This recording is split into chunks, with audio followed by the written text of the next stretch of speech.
We just do the whole episode. Yeah, let's not joke about that. That's definitely gonna happen. All right, good to go. All right, recording. Yes. Okay.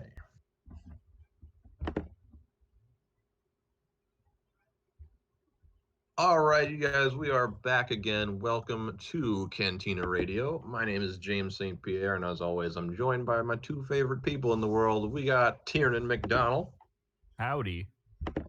and we got Patrick Bird. Hello. Howdy, howdy, howdy. How are you guys doing? Good. Yes, quite good. Nice. So, as my surprise little topic here today, it's just something. So you guys know my buddy Roger. You guys have met him. He's a big car fanatic, and he has gotten me into like watching all types of car reviews and doing all this stuff and just thinking about it and stuff. And it just it's a fun little topic. I know this is not nerd related in any way, but it's still a fun thing to think about.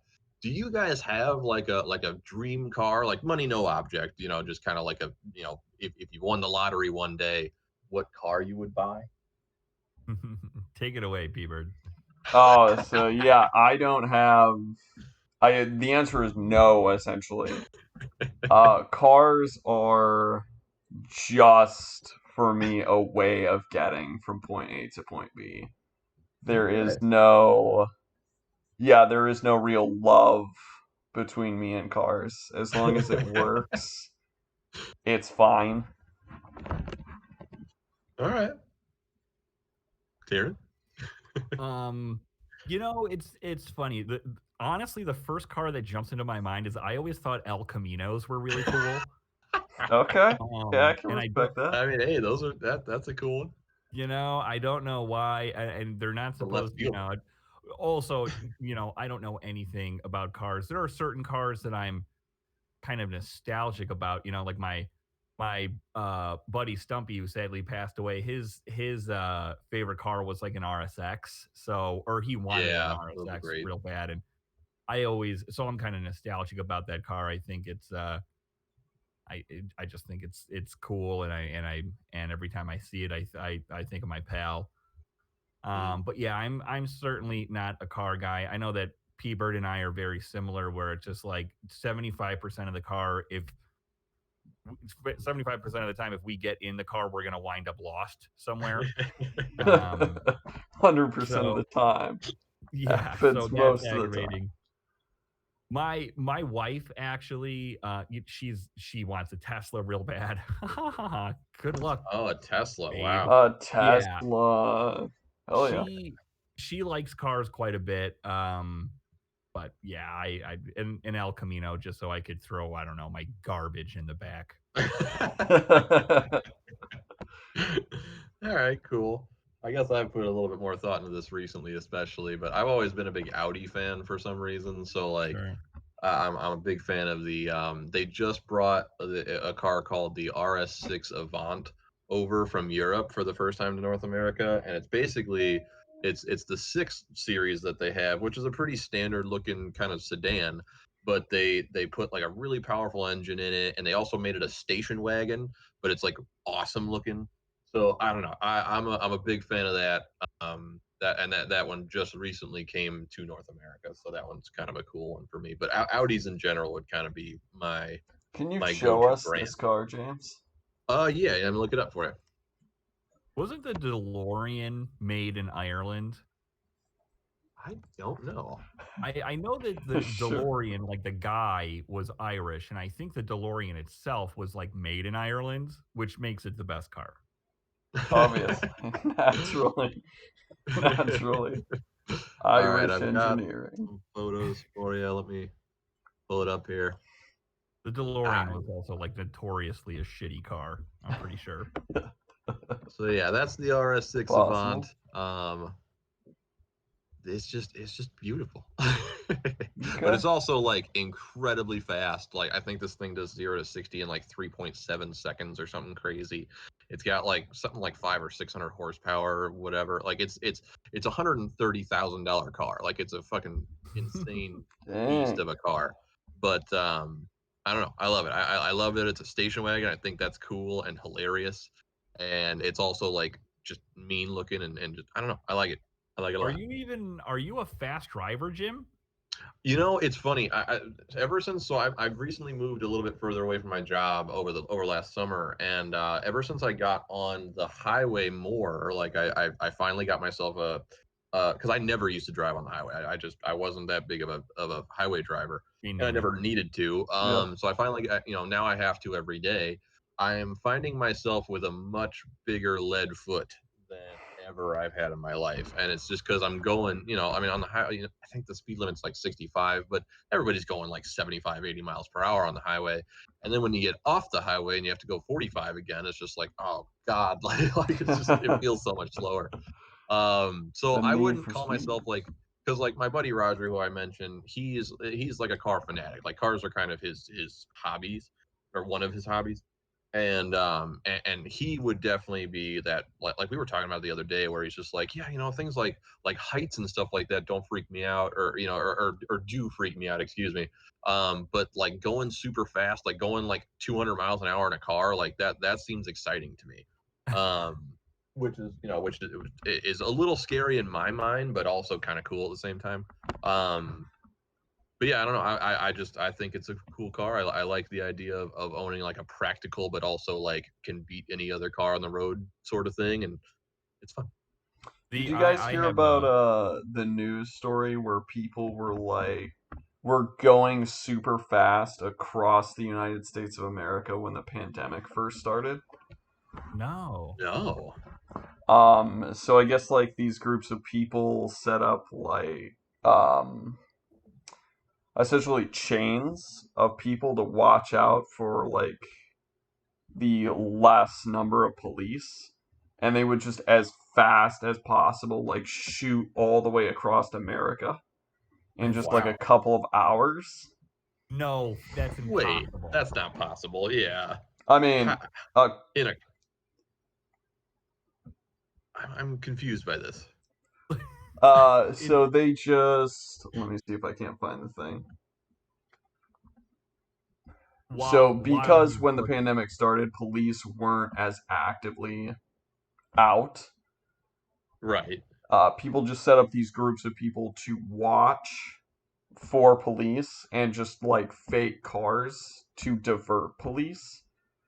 So they could just run like lines as quickly as possible across the United States of America. So people are like going like 200 plus miles an hour, Oh my God.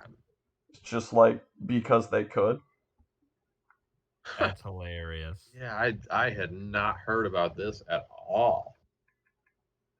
You know, Jimmy, it's funny. I have the exact same thing happening with me because I wasn't on the high, before we just bought a house, and Mhm. before I had, probably been on the highway literally maybe 100 times, so I hadn't been Yeah. on the highway a whole lot, and I'm 33, so now I also have to take the highway to work, and then, when you're a kid, you kind of drive fast, but I've, in my old age, I'm, becoming the crypt keeper over here. And I was definitely slowing down. And now I actually got pulled over the other day on the highway, which Oh my I God. thought was like next I to got pulled over impossible. recently too.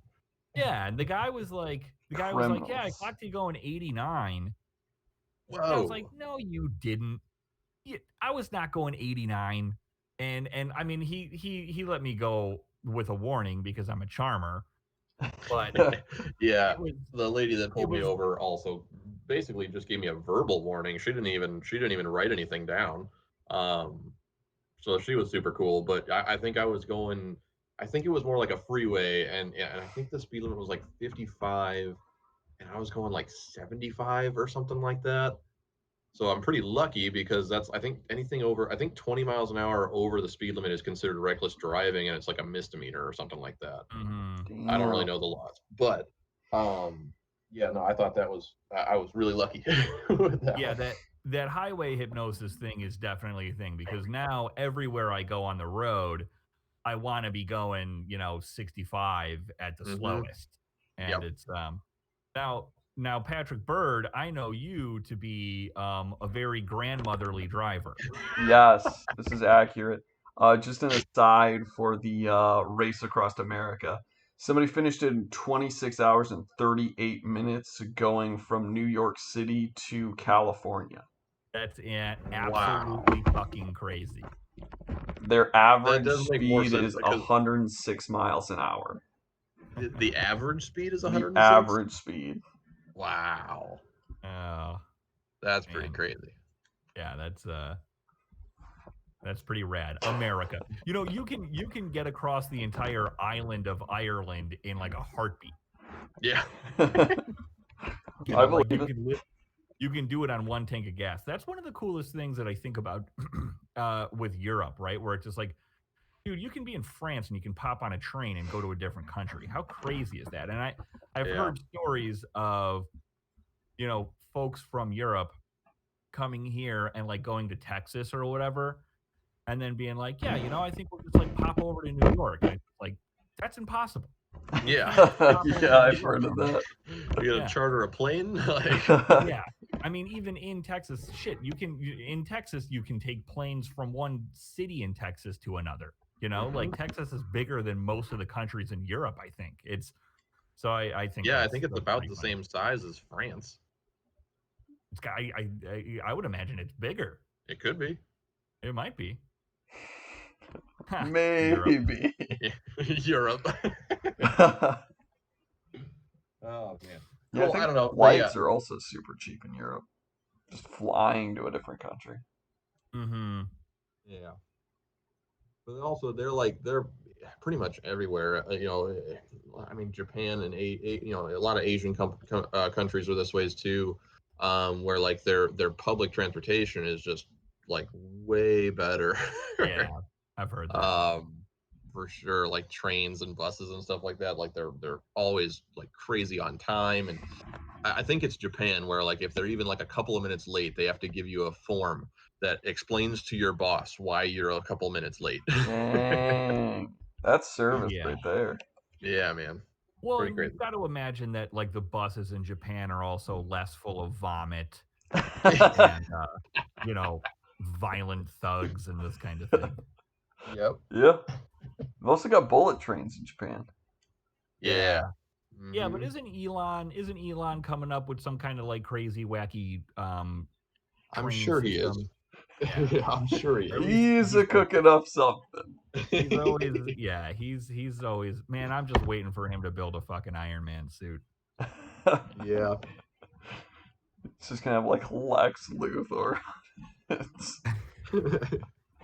Yeah, would Elon Musk turn into an Iron Man figure or to a Lex Luthor? You've got to imagine that Elon is probably like a chaotic good. You know, if Yeah. if he was gonna make a character, he'd be a chaotic good. Hopefully.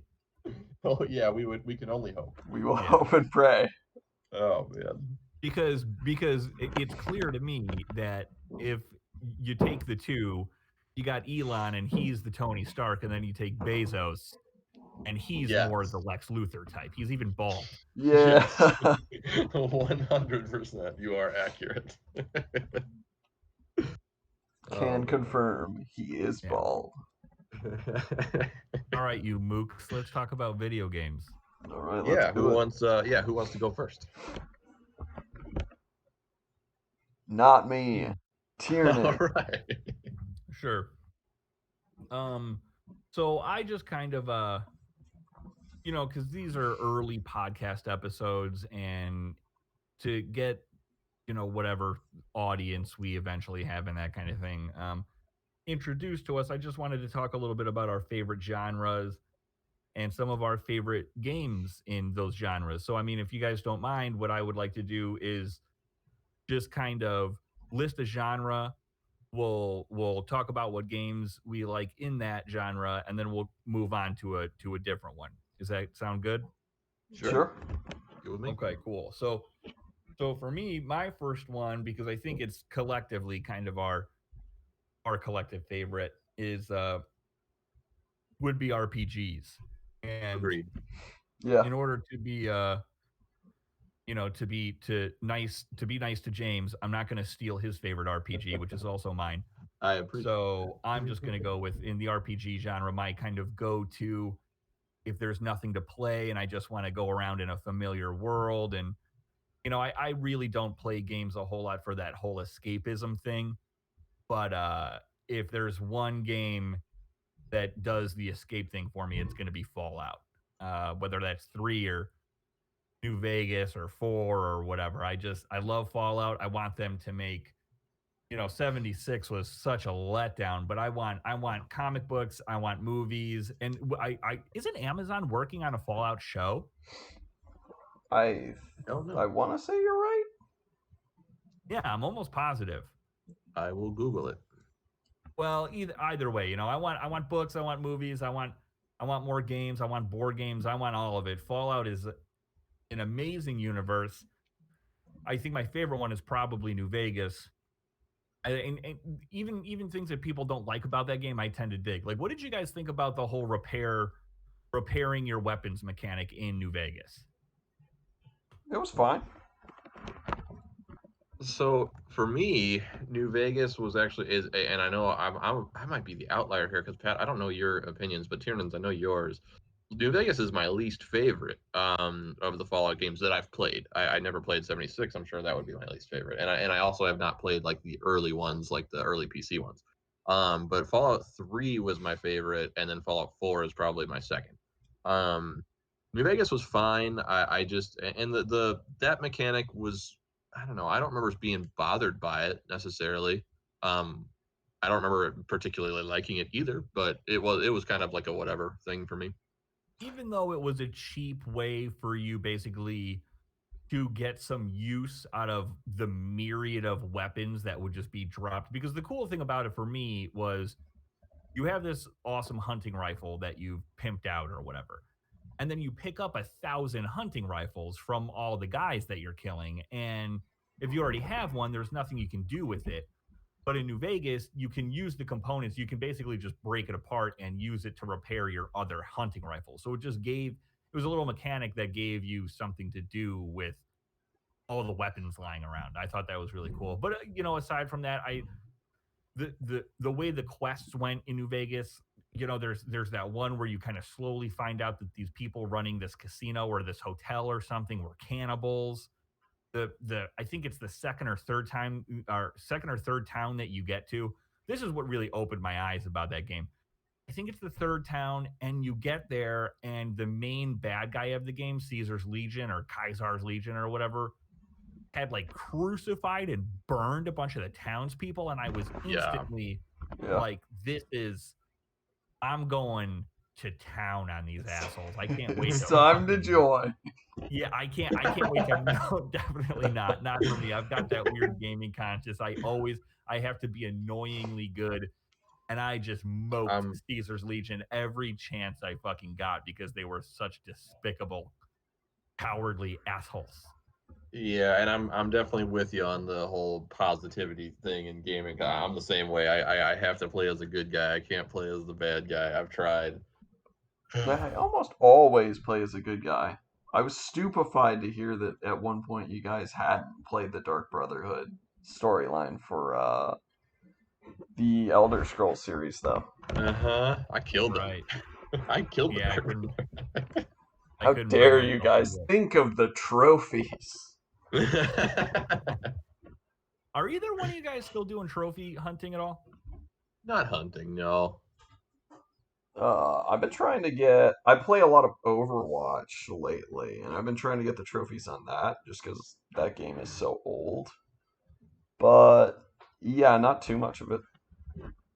I actually just got my first platinum in a really long time just because I loved the game Control so much. I was so excited when that thing came to PlayStation Plus so that people could play it because I really think that that's a game.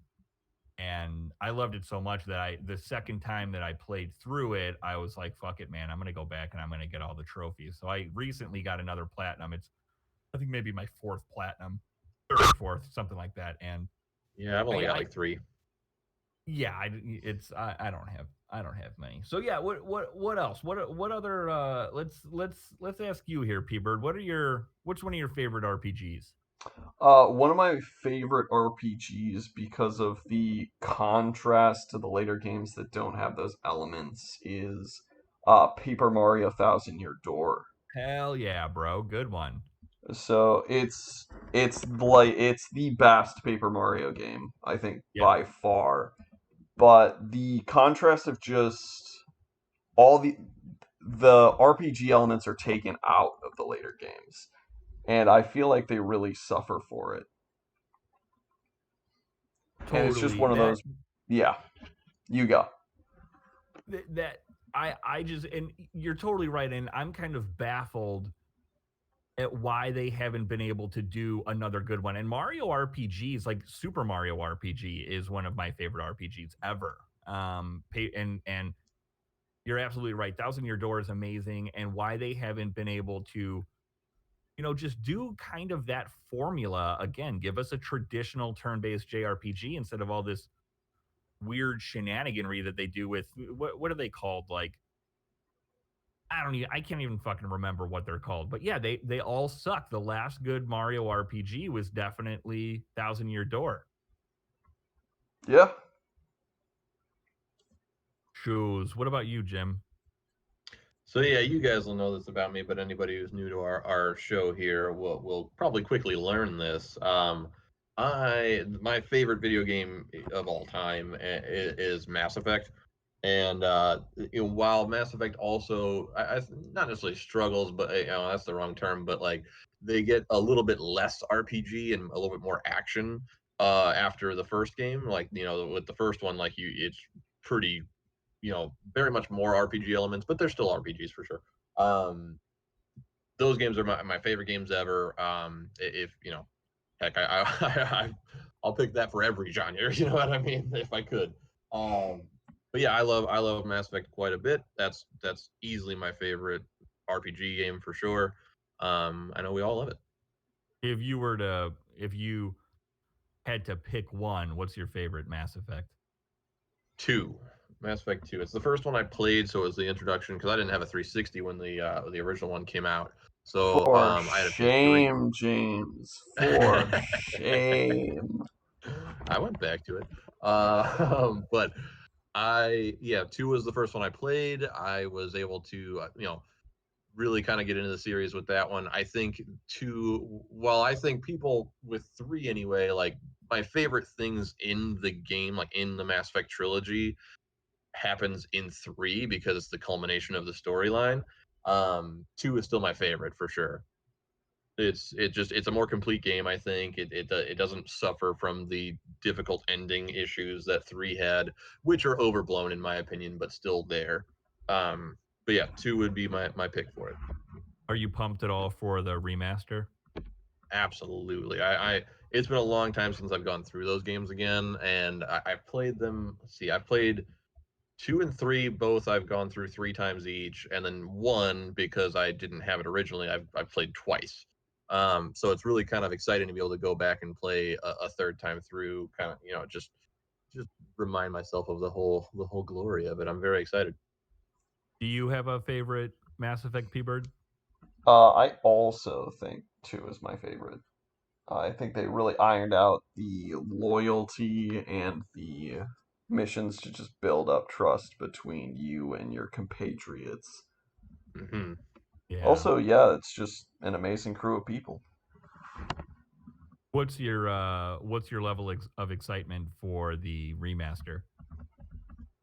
I'm pretty excited. I'm wondering how well they're going to do with the first one. Because I feel like because that one's so old, maybe it needs a full remake. But I guess we're just gonna see how it turns out. That's a good point. The first one even several years ago at this point was very much showing its age. I love the first one. It's a great game, but it's tough to go back and play, especially for the first like half of the game where you really are. It's a struggle to shoot people. Your aim is really off. It's I don't know, just the everything about it just feels old. It's difficult to go back and play, especially for anybody who's not familiar with the series. If you're trying to go back and play the first one, you probably might not enjoy it that much.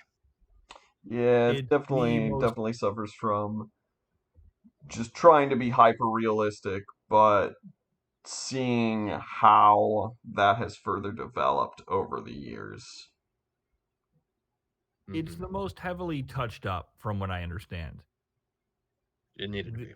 Yeah. the my expectations of it for it are kind of in the middle somewhere. I really I think that BioWare has kind of has a weird road ahead of it, and I think they need to gain some confidence in its fan base back. And I think a really I nice agree. way to have done that, and even though this would have been way more complicated than doing, say, a Resident Evil 2, like a from the ground up remake, which the Resident Evil 2 remake was absolutely mind blowing. I played it a few years after it had come out. I think I beat it last year, and it was one of my favorite games that I had played all year.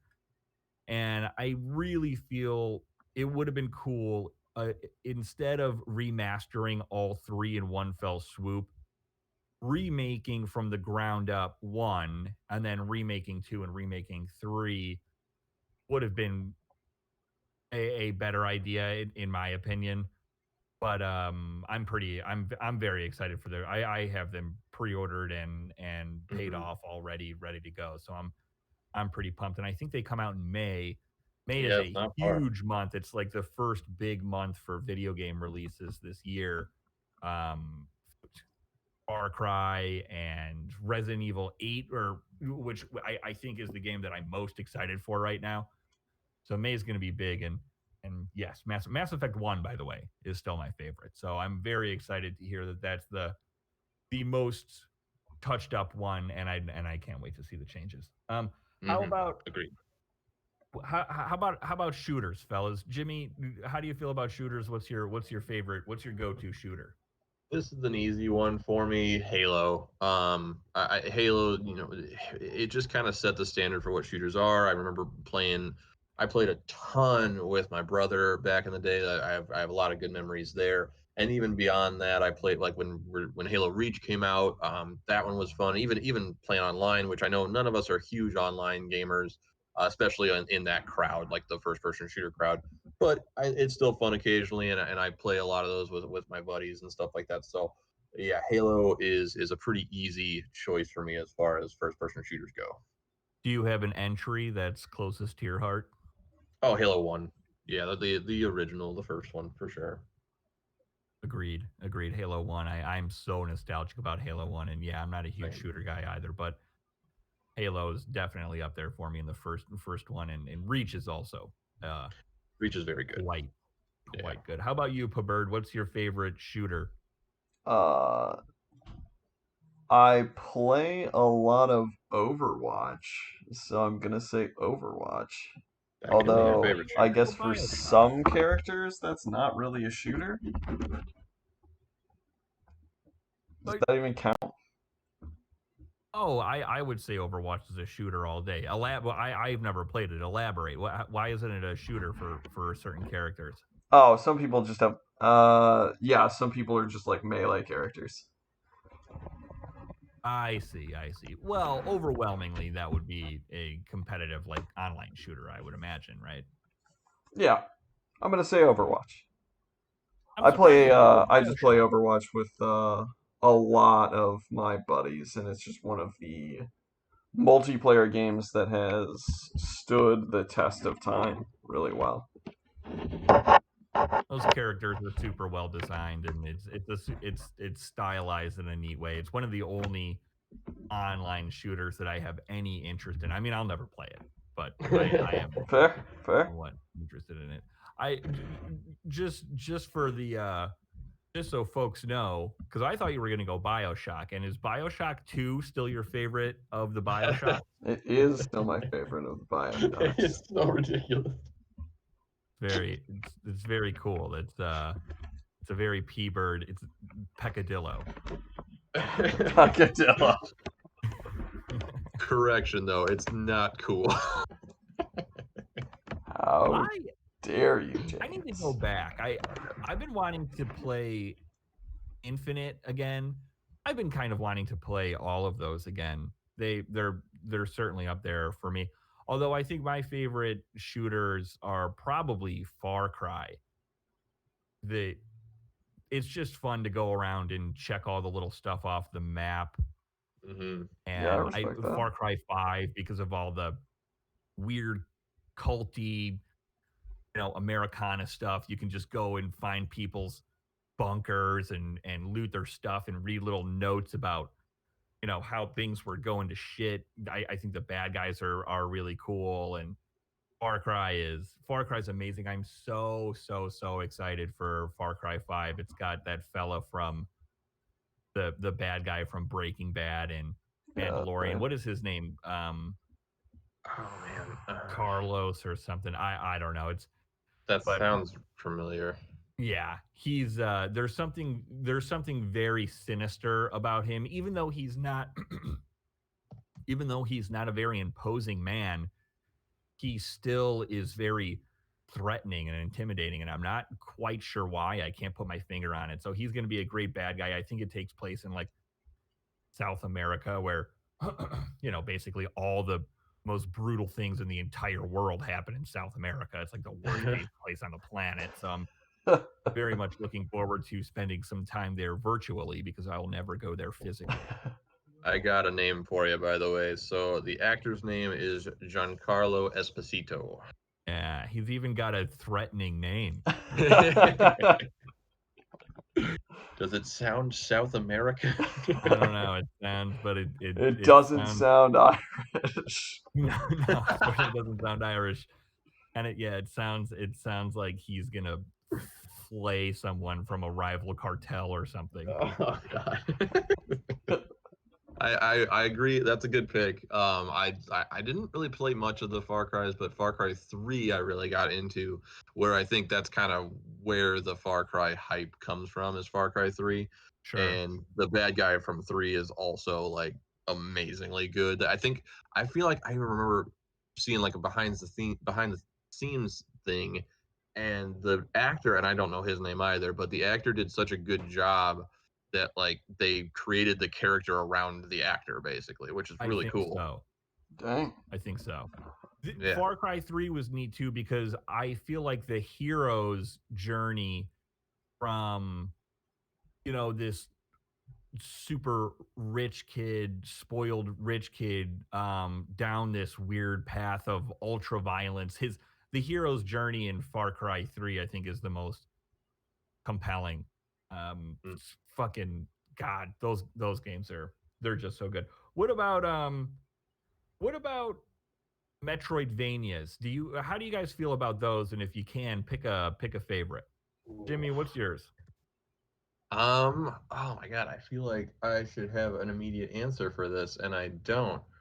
I know I'm trying to think of them. The first one that springs to mind is actually not even really that obvious. Do you guys remember Child of Light?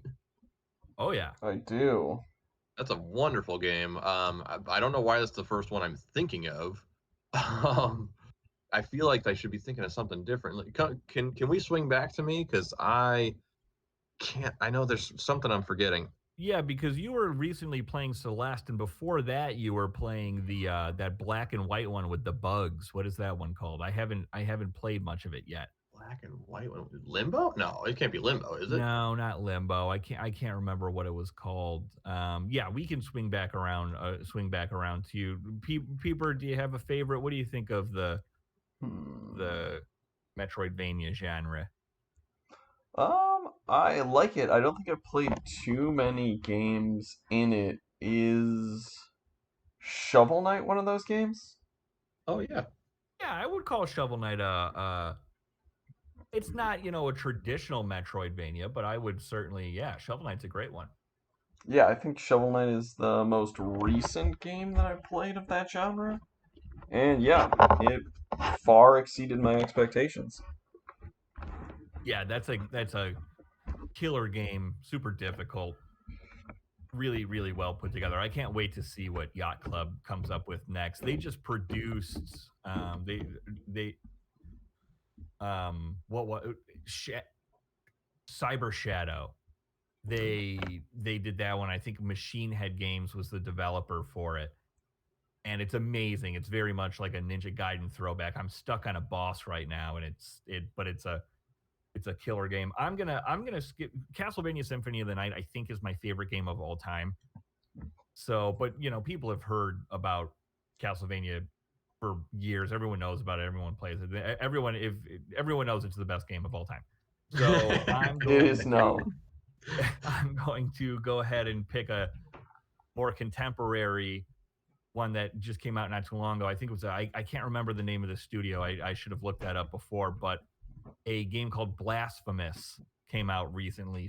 Super, super challenging, absolutely gorgeous, crazy beautiful pixel art. It's got all these kind of ancient Spanish Catholic themes. It's really, really brutal and really dark and just outstanding. So if you like, and I play a ton. This it's hard for me to even decide because Castlevania Symphony of the Night and Blasphemous, a lot of these Metroidvanias have a lot of RPG elements, and maybe that's one of the reasons why they appealed to me so much.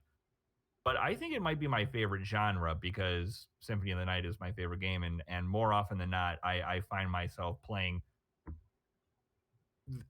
these kind of games, and I love them to death. So I'm gonna say Blasphemous for sure if you're looking to get something and you haven't dipped your toe into these kind of games. That's a really good one. You've just got to be bold because it's pretty tough. I want to check it out. What you're describing sounds pretty awesome. Is it on PS5? It is on. Well, it was a PS4 game. You can obviously download it and play it on your PS5.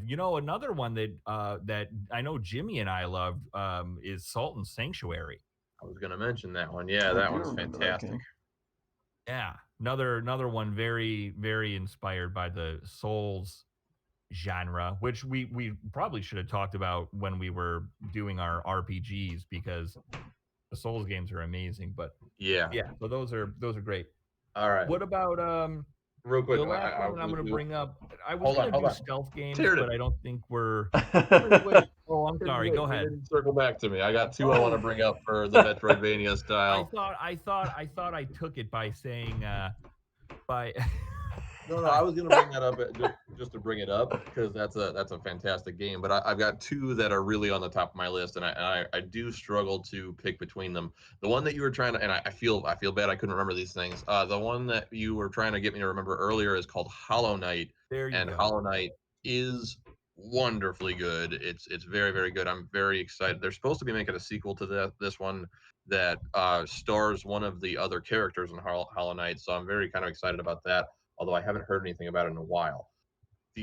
My possibly my actual favorite in this genre though, and I love these games, the Ori games, Ori and the Blind Forest, and Ori and the Will of the Wisps. Those are if I had to actually gun in my head, those are probably my favorite of this genre for sure. What is it about Hollow Knight? Because I have it, I've started it. Again, this is one of my favorite genres, and I have not, it just hasn't gotten its teeth in me. What should I know? What am I doing wrong? Oh man, I don't know. How much time have you put into it? Like, have you been playing a good amount, or I mean, obviously not. Maybe sounds like 45 minutes. Oh yeah, you got to give it a little bit more time for sure. Try to get a couple hours in at least. But like, I think a lot of people that I've talked to about it, well, not a lot, only I haven't talked to that many people about it, but a couple of people that I've talked to don't like the art style. And I wonder if maybe that's throwing you off. I really like the art style. I think it's cool looking. But yeah, I don't know. That one struck a chord with me pretty quick, and I was just curious. A lot of these games are a lot about curiosity and exploration and stuff like that, and I was pretty hooked. I don't know about 45 minutes in, but definitely a couple hours in, I was all in for sure. And you played Celeste, right? Yeah, I did not. So I beat the game, like the story missions of the game. I'm not very good at Celeste. I struggle with that one. So there's a lot more for me to do in that game, but it gets so much harder. Like the game just ramps up in difficulty, like end game, and I didn't feel like going through that. So I didn't do much of the rest of that game. Sure. Bloodstained Ritual of the Night. Shout out. That's a really good one too. All Isn't right. that kind of Sorry a sorry Castlevania? for not circling back to you there, Jim. That's all right. Do you guys have a favorite, like top-down kind of isometric kind of thing? Yes, I do. Top down. I'll start because I have a pretty. Now, this one falls under a different category as well. Were you planning on talking about roguelikes? Sure. Well, no, but yeah, let's do it. Well, the reason I'm picking, so I just we don't have to talk about that genre because this would have been my pick for that genre, really. But I quite like roguelike games. I'm a fan of those, and they're fun because you can just sort of pick them up and put them down really easily. But for isometric, it's one of my few platinums. It's one of the ones that I'm actually very proud of too. Uh, Enter the Gungeon is Oh, that's right. I can't believe you platinumed that fucking thing. yeah, it took a long time. Well done, James. Well done. Yeah. That one's so fun. I recently I haven't played it in a couple of weeks, but just because I got a new roguelike game that's easy to pick up and put down. It's called Curse of Dead Gods. It's been real fun so far. If you guys are looking for something small like that, where it's just really, you play for maybe half an hour to 45 minutes at a time, and then you're done. So Okay. that one's pretty cool. But yeah, for sure, Enter the Gungeon for isometric slash roguelike type games. Way up there, definitely my favorite. Yeah, that game is balls out awesome. Totally. I agree with that one. P-Bird, you got anything? No, I don't think so. I'm just so terrible at roguelike games and get irritated easily. So they are not my favorite type of games. Sure. How about for isometric, like the top-down thing? Anything there? Nothing. Yeah, just come back to me. Yeah, I'll come because I love this. I don't even know if it's not really a genre, but I love these. One of my favorite games of all time. My introduction to this kind of thing was Zombies Ate My Neighbors. I fucking love Zombies Ate My Neighbors. There's something so cool about the campy nature, but they also, involve one of my favorite things of all times, which is science fiction and old school horror monsters, this kind of thing. So you've got, you're going up against werewolves and evil fishmen and aliens and obviously zombies, vampires, everything that you can imagine. They're all in there. It's super, super funny that even my parents, when I was a kid, thought it was hilarious because the kind of tagline for it is 55 levels of terror. And you just go through and you've got to collect your neighbors before the zombies or monsters or what have you kill them. It's very intense. It's super, super, super fun. Really, really an insane game. But there's tons in here. My favorite Zelda game of all time is Link to the Past. There's been so much said about that game, so I don't want to go into it. But Hyper Light Drifter is another one, and recently a game came out, and I wound up picking it up. It's for the Nintendo Switch. Everybody's kind of been gushing about it. It's called Hades, and it seems to be like a really tough isometric, Souls-like. Isn't that the same people? Isn't that the same people that do Bastion and Transistor? Yes, it is. I haven't spent much time with it, but so far it's really good. It's frustrating. It's really, really quite challenging, but it's gorgeous. The voice acting is cool. The character design is great. It's buttery smooth. Seems really, really pretty dang good. All right, sounds good. Nothing for you, P-Bird?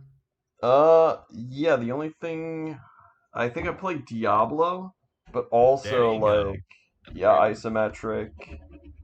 Top down, I haven't played too many, and it has been a while.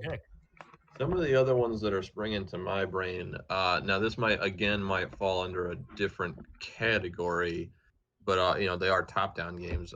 Games like StarCraft and the older Warcraft games.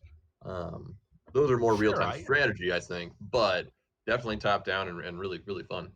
yeah, and I good don't even games. mean necessarily isometric. As long as you're kind of looking down, that's all I'm talking about. I don't give. And that falls into that category, I would say. Yeah. Well, I was gonna say stealth games, but I know neither one of you guys are super into stealth. I just wanted to throw like Metal Gear and Deus Ex and that kind of thing into the mix of awesome games. But other than that, I think that kind of does it for me, fellas. You guys like really cool games. I'll tell you what, boy. Thanks, man. You too, buddy. We do try. All right. All right. All right, Pat, you want to go next? Yes. My topic is best game endings. Ooh, you want to go first, or Yeah. good Yeah, I'm one? gonna go All right, first. ahead. Why not? My personal favorite is BioShock 2. Don't you fucking laugh, James. Don't you fucking laugh at me. Ha ha. But yeah, I just remember this ending being really, really meaningful. Just because I really liked the characters, and yeah, I was just happy to see an ending that concluded really well and emotionally. Yeah, BioShock 2 is a super underrated game. I don't really remember how it ended. I I remember how the almost first one remember ended. I think Infinite's ending really stuck with me the most out of all the endings, just because maybe it was just because I was so wildly confused, but still was like, Yeah. wow, this is rad. Like I know this is cool, even though I can't wrap my whole brain around it. This is dope. Yeah, I See, remember that was going almost one back of to the things. Rapture at the ending of Right. Infinite, and that Hell was yeah. like such a cool moment. And Yeah. then all the weird, all the lighthouses and stuff, just really Very neat. I think it had theoretical, something to do with multiple universes or something, but it was or pretty cool. timelines, or something like that. Yeah. Yeah, yeah, yeah. That was Yeah, all almost the one of my BioShocks issues end with well. that ending. Yeah, those are good ones. Jimmy, how about you? What's your favorite ending in video games? So, I think probably the one that struck me immediately was the original Last of Us ending, Mm-hmm. just because of how like just brutal it was and how bold of an ending it was. Like kudos to Naughty Dog for not going all out on like a quote unquote happy ending and stuff like that. It Yeah, I was feel like that did bring that game from like a great game to game of the year material. Totally. yeah, which it won. So that was the first one. That one definitely struck out in my mind, for sure. One that's kind of a special place to me, just because it was one of the games that I kind of attribute getting me into things like RPGs and sort of deeper into the video game world and industry and stuff like that. Kingdom Hearts 2, I remember playing in high school. And when I finally beat that game, the final boss fight I had a tough time with. It took me days to beat it and stuff like that. Mostly because I'm not very good at that game. um, but I remember finally beating it, and like the final cutscene happened. They're all sitting on they're sitting on the beach and they're watching the sunset go by and stuff. It was such a cool feeling. It was almost more of just a culmination of something. It felt like something bigger than I had felt in a video game before then. All right, I'll bite. Nice. What is Kingdom Hearts? I could not explain that game if I tried. And I think I've only ever beaten one of them. I think I beat Kingdom Hearts 2 and that's it. I have tried, man. There's not one Same. Kingdom Hearts game where I've ever been. Thematically, I think it's like one of the coolest and bizarre ass things to ever happen in video games. But Right. Yeah. I've tried and I can't get into them. I find as I grow older and as I play different games and stuff like that, I feel the exact same way. Like I was excited for Kingdom Hearts 3 and I tried it and really just didn't like. I think I put a couple of hours into it and I was just done.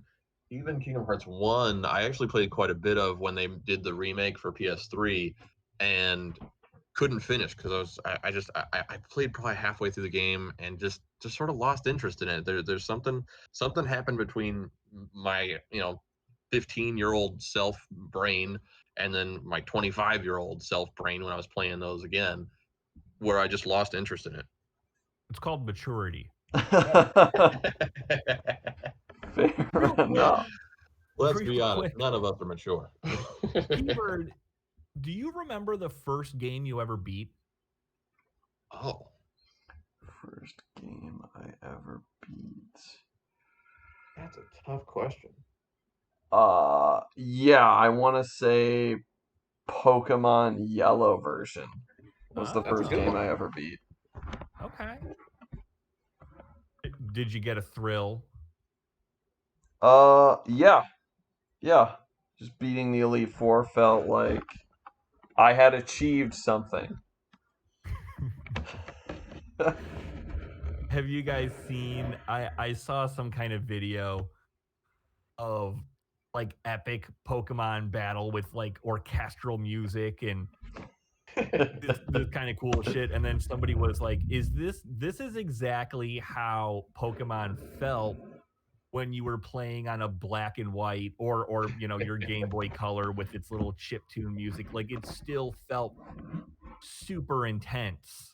Yeah. When you're getting a little alarm that your guy's about to pass out or your Pokemon's about to pass out or whatever, and the music is going and you don't have any potions or whatever the fuck, and it was just so intense back in the day. I love that. Absolutely. Jimmy, do you remember the first game you beat? I'm really struggling. I'm trying to rattle my brain right now. And the first one that immediately sprung to mind was Star Fox 64 because Nintendo 64 was the first real console I ever had. And that was one of the first actual story games. I mean, like I played a lot of things like Super Smash Brothers where you can play the little campaign and beat the hand at the end, and it's I don't know if that counts. Um, but I'm trying to think of one that I think maybe one of the original. I had a friend's house. They had was it probably NES or Super NES, and we played one of the original Donkey Kong games. And we've as a team we beat that. That was really fun. Yeah, that's all I can kind of remember though. That's a really good question. I wish I could remember more clearly. Yeah. I if I remember right, the very first game that I ever beat was on PlayStation 1, and it was the first Siphon Filter, which Okay. I desperately want them to bring. And Siphon Filter is very present now because it has to do with viruses and all this kind of thing, even though there's a million games with viruses. But I kind of feel like if I was to Siphon Filter, you could kind of do a whole bunch of awesome shit with like government cover-ups and like Illuminati type stuff, conspiracy theory. Like Siphon Filter could be so cool. Like I desperately want a reboot of that, and they could just do so much with it. Just cool government cover-up, disease type stuff. It would be amazing. So I think that's the first. But there was another game for the PlayStation 1 called Heart of Darkness that I beat, also super challenging, and I remember getting pretty pumped when I beat that. So, but I have kind of like I couldn't nail down my favorite endings because I have different ones for different reasons. Like the Dark Souls or even Bloodborne, when you finally make it through those games because they're such a pain in the ass, you get this you're very satisfied with yourself. Like Yeah. I'm pretty Yeah. sure I beat Bloodborne for the first time last year, and I was about to like knock on my neighbor's door and be like, "What's up, you fucking pussy? You've never beaten Bloodborne." And you feel like women are more attracted to you when you've beaten a game like that, and things are just going your way. And then I was obsessed. I've always been obsessed with Metal Gear. Metal Gear 3 is one of my favorite endings. It really wraps itself up well. It's super emotional when you have to battle your mentor and you have to kill her, and you kind of find out that she's really sacrificing herself. And then Metal Gear 4, because the Metal Gear series is so complex, it does a really good job of kind of putting the button and tying everything up, which is, and it doesn't tie everything up because that would be impossible, because those games are just, the narrative is so in the weeds. But those are amazing. Soma, if you guys haven't played Soma, it's this kind of psychological horror game with this really heady, super bizarre, um, just weird ass fucking ending that's kind of sad and really, really awesome. Another one that's kind of like that is, there's an indie game called Inside. Did you guys ever play Inside? Yeah. Inside ends so crazy. It is Like the that most game just bizarre. it just pops the fuck off at the end, and you're like, what is happening? And then it ends very abruptly and strangely, and I'm just like, what the hell have I been doing for the last 4 hours? It's Yeah, I was amazing. almost pissed. I remember being like almost getting like upset about it because I was just like, wait, why am I not moving? What is Right, happening? right. Yeah. And So then the credits roll. those are some of my favorite endings. I'm sorry, I couldn't narrow it down any further in that. It's a tough one to narrow down. There's so many good ones. Yeah. Yeah. But for the next topic, it's actually kind of, in a way, a little bit of a segue into my topic here. I feel like they're a little bit related, so I think some of these might fall under the same category. So if you have some repeats, that's okay. Especially Tiernan, who who listed a bunch there. But what are your most kind of emotional moments in video games, and not necessarily like what made you cry or something like that? Although if that is what it is, great. But yeah, I think that's similar, a little bit of a similar topic, but I think kind of a cool All right. Hal, So I'll you kick it Who off. wants to admit to crying first? Well, I'll kick it off. As I mentioned earlier, and I definitely did cry. Mass Effect is my favorite video game, and several moments in Mass Effect 3 got quite emotional, and that's why it's there. That's why the individual moments in Mass Effect 3 are my personal favorite in the whole series. However, I think as a whole, 2 is still my favorite game. But the Morden, obviously is a huge portion of that. I think the my favorite thing that happens in the game throughout the series is kind of the Quarian Geth Yeah. relationship and Yeah. how they reconcile at the end if you play it right. Obviously, you can play it a different way and it completely goes the opposite way. But when Legion refers to himself as I for the first time in that game, and then immediately right after that, so I guess we might want to try to. I don't know if we can edit this or not, but spoiler warnings abound, obviously. But when Legion dies right after referring to himself in the first person and becoming and gaining sentience, oh my god, it was so crazy.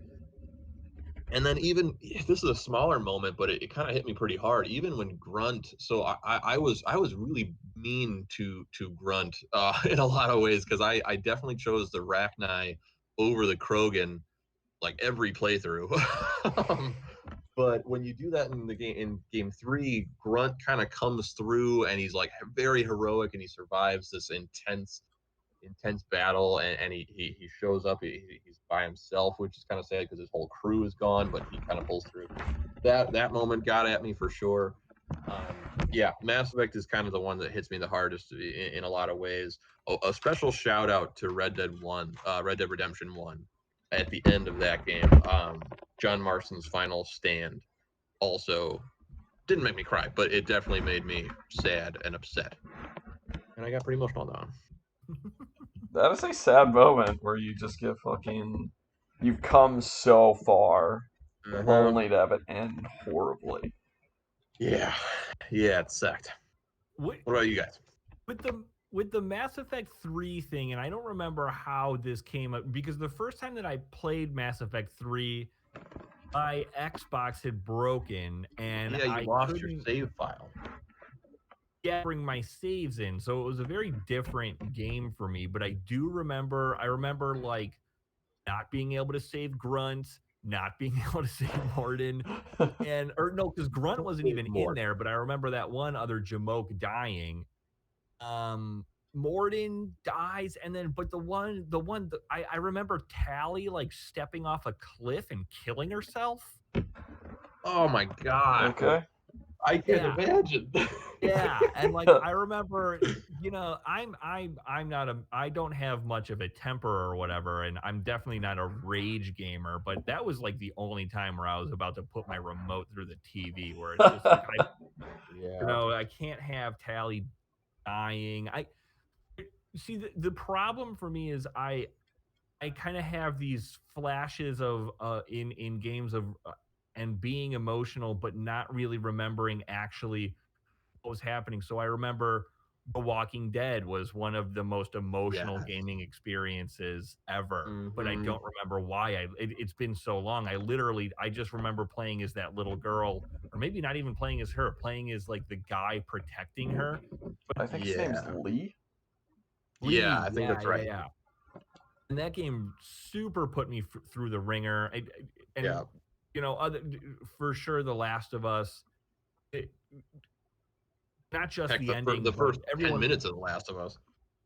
and everybody Yeah. remembers the giraffe scene because it's this Yeah. quiet reprieve that and like this moment of beauty in this world of just decay and violence and fucking darkness. So I remember being pretty emotional about that. I remember at some point in Metal Gear 4, Solid Snake puts a gun in his mouth and is about to kill himself. And I'm just like, oh my God, don't do it, Snake. Jesus. But yeah, I'm having a hard time coming up with individual moments. We've played so many games, and boy, have I just drank too many of my brain cells away. So I all these moments are kind of in this weird miasma of gaming emotion. So those are some of mine that I kind of briefly remember. Mhm. Patrick. Oh yeah. I'm here too. What I remember a distinct moment in BioShock Infinite where you find out that Elizabeth is your daughter and that your character sold her to pay off his debt. And there's this scene where Booker's like trying to get her back, but then they just like close off the portal to him. And it's just this like really emotionally draining scene where you realize like that Booker DeWitt was a scumbag, but at the end he tried to do what was right. God dang it, BioShock. Why are you so good?